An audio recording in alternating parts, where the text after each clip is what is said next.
Welcome to Wall Street Confidential. We're discussing agriculture. It's the hot story that just keeps getting hotter, and I'm wondering, is this just going to implode? Jim Cramer, I mean, this sector... No, these stocks all had a good pullback. Okay. And you got a great opportunity when Deere reported. I had been said take trading gains until we get something negative. We reported Deere dropped to 83, 84. That was stupid. Deere was a great quarter, but you kind of knew this had to happen because when you have these parabolic moves, you get these breaks, you get the quick down. It's good to get in. Yeah, and but then take a look. Potash went from 148 to 152, pullback. Now it's a 158.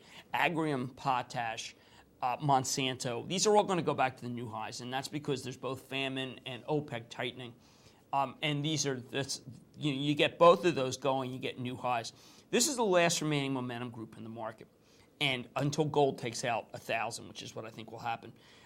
Oil has fits and starts, but ag doesn't, and ag is because, if you look at the front page of the Financial Times, there's a good article about famine, about how we just don't have enough food. Obvious that when you pick up the paper and you see Branson, who is just such a self-promoter, it's scary. But he's, flying a plane on palm oil.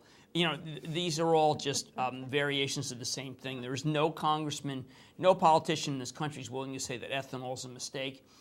So you're not going to get any, stopping there. The famine is worldwide. So, you just got this blessed theory, and the stocks aren't big. Like if you look at the market caps of all the ag stocks, they're very small. So I mean, you're talking about say $150 billion worth of stocks with momentum money, probably at $1 trillion. So this is really what, maybe even more.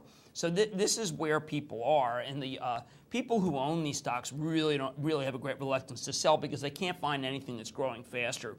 Now, in the old days, and these stocks are heavily shorted too. In the old days, the fertilizer business had been up and down with big swings, almost like the wallboard business, because it's very easy to build a fertilizer plant. What's happened is that the raw ingredients of fertilizer have skyrocketed, and there's a lot of companies that don't have the raw ingredients, unlike Potash and Mosaic.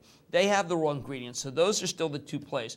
Potash and Mosaic could double here and still attract adherents because they're momentum names, and momentum typically doesn't have any sort of price valuation until we get to a total collapse, which is probably down the road.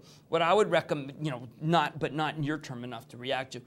We'll get oil. When oil dips in 96, 97, you got to go buy these stocks. All right, it's a good point because people think ag is too expensive, but you're saying it doesn't matter. They're going to grow. The history of momentum is that they don't care about valuation.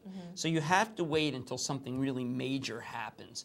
And what would be major is that world famine would be cured, and oil would be glutted back to 70, and then the stocks would be a total disaster. But both have to happen.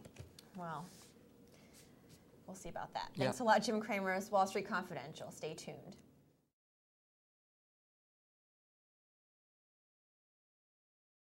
That's your action point. Take advantage of it.